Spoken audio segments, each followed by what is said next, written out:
Hey, what's up guys? Today, I'll show you a gothic horror film, The Cursed. Spoiler ahead, watch out and take care.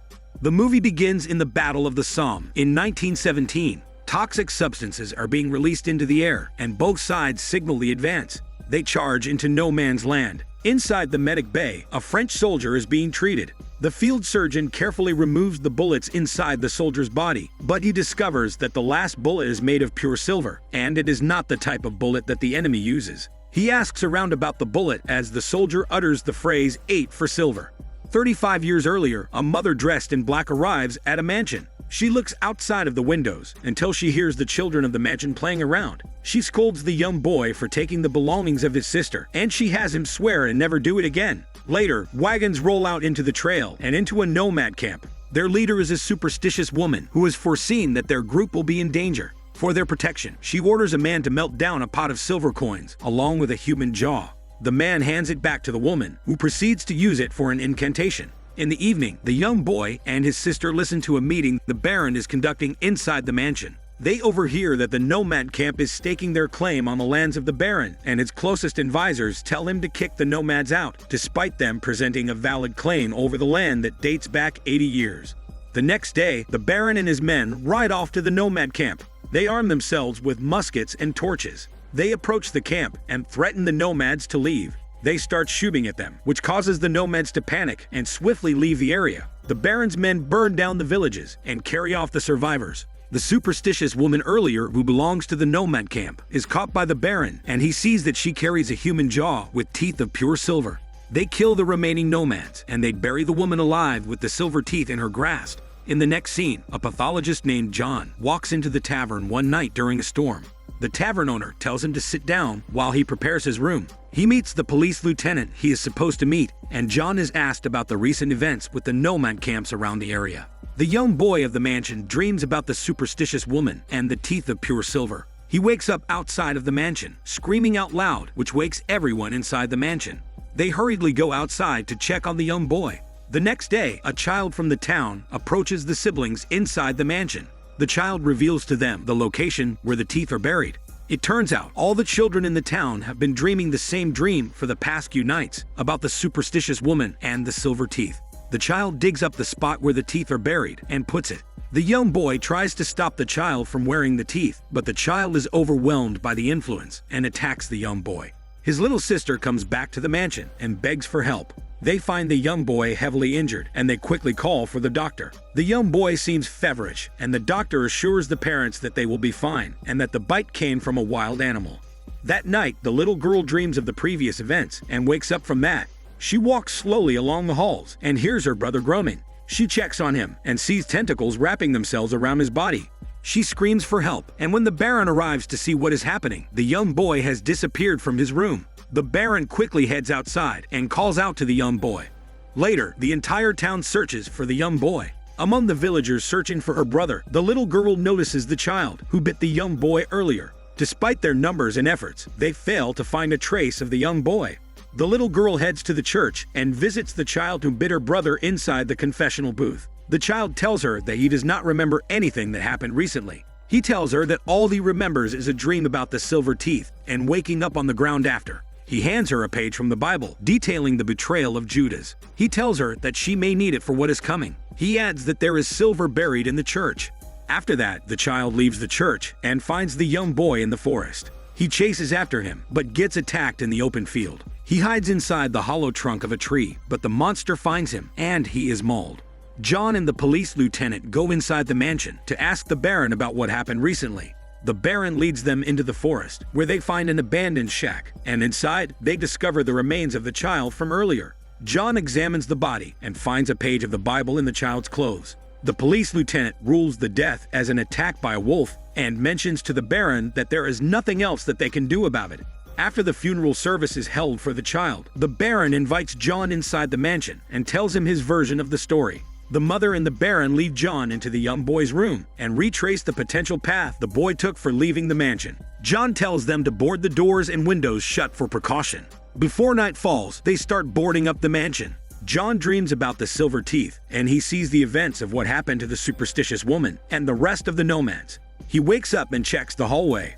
The next day comes, and no sign of the young boy has surfaced. John examines the blood stains on the wall and compares them to his own. He observes something strange about the blood, but he suddenly hears a noise coming from outside. He looks through the cracks and comes face to face with a hairy wolf. In panic, he tells the Baron to grab a rifle. The Baron calls for the help of his men. John explains to them the current status of the investigation, and they are shocked to hear that the murder of the child was not done by a deranged man, but rather by a wild animal. They tell the Baron that if they were to hunt an animal down, it would be better if they hire hunters instead. John remarks that a similar situation has also happened with the army. Meanwhile, a few workers from the mansion are securing the perimeter. The maid within the group is left alone, and she notices that her companions are no longer responding, and she comes face to face with the ugly beast. The maid escapes in fear of losing her virginity to such a hairy monster and comes back to the town for help. The Baron's men hear about the incident and travel to the scene soon. When John hears that the maid is also bitten, he quickly comes to the maid's home, but discovers that she's already missing. At the same time, the virgin maid escapes into the forest, where she falls into a lake. Later that evening, the Baron and the mother find themselves in the kitchen.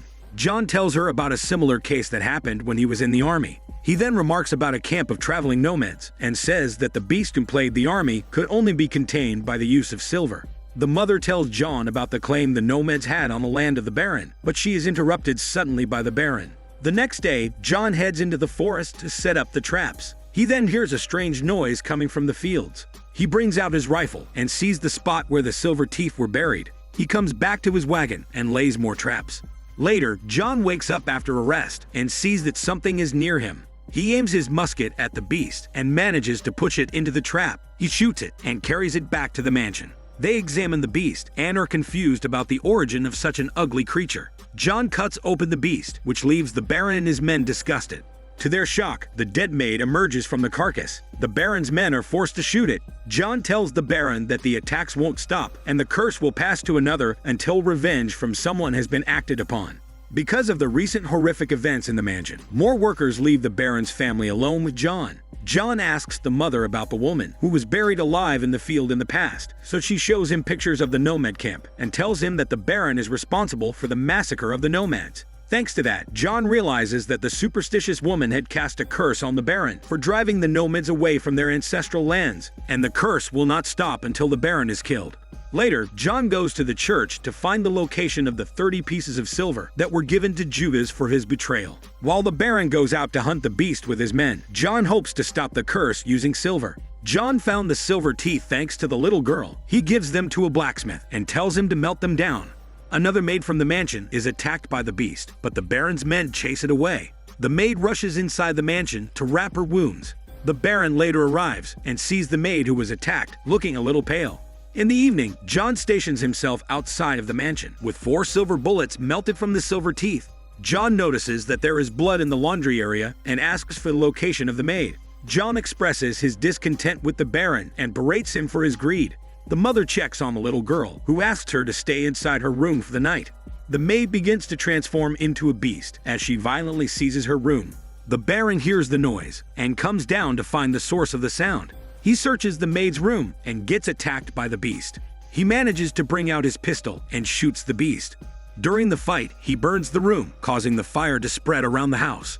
John chases after the Baron and finds him in the barn house, wounded. The Baron tells John that he was bitten by the beast, and he covers himself in oil to prevent himself from turning. The mother and her little daughter try to escape the burning house, and John comes back and helps them.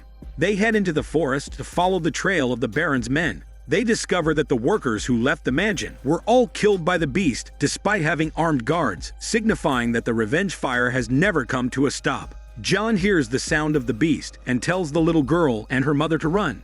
They make it to the church, where they find the Baron's men and some of the villagers hiding. The Baron's men tell John that they outnumber the beast, and if they all attack it in joint efforts, they will be able to kill it. But John tells them that it's a bad idea to confront the beast. He reveals to them that he has 4 silver bullets that would be able to put an end to the beast. But they must wait for daylight so that he may get a clear shot. The Baron's men tell John that the army will arrive in the morning. The mother asks John if the young boy is truly gone. John tells her that he does not know if they can be saved. That night, the mother hears a faint sound coming from outside the church, while the rest of the people are sound asleep. She hears the voice of her son and opens the doors for him. However, the beast comes in and attacks everyone. The mother is attacked, and John shoots a silver bullet through her body and hits the beast. Thanks to the silver bullet, the young boy is no longer a beast, and he wakes up to find the body of his mother. The movie ends with John taking care of the young boy and his little sister in the place of their parents. It's revealed that the French soldier as shown at the beginning of the film is actually the young boy who is now a grown adult. He dies on the operating table when the silver bullet is removed from his body. The little girl, also an adult now, visits the old John, who is now bedridden. She returns to him the silver bullet from her dead brother. This is Daniel CC Movie Channel. Stay safe and enjoy your day.